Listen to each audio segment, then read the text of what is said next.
With years of expertise in the aerial cable field, Telecom Systems is proud to introduce you to two new cutting-edge products that have been approved for usage on pole infrastructures in the UK. The ultra-lightweight cable, also known as the ULW, and the drop cable. Both products are specifically built to be installed in the UK telecom areas, approved and registered for usage on aerial fibre access networks in the UK. The ULW cable is available from 12 to 48 fibers in G652D, G657A1 or A2.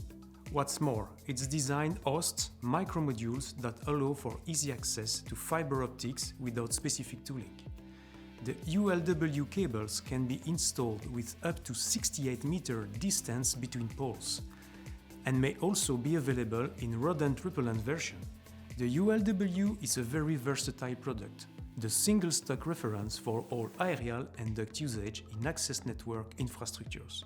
Its radial strength members are made of brass-coated steel wires, making them much more resistant than the standard steel wires.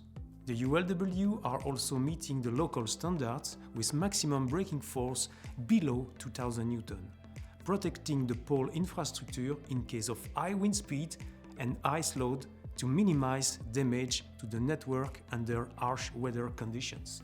For our aerial drop cables, they are available from 1 to 4 G657A fibers in an ultra-compact design, with a diameter of 3 to 3.8 mm depending on the fiber count.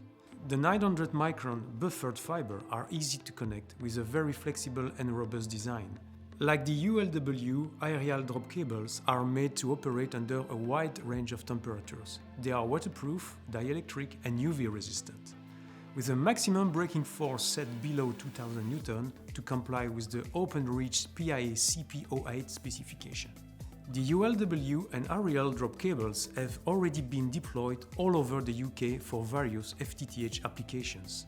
We are proud to continue our contributions to the National Broadband Programme. Thank you.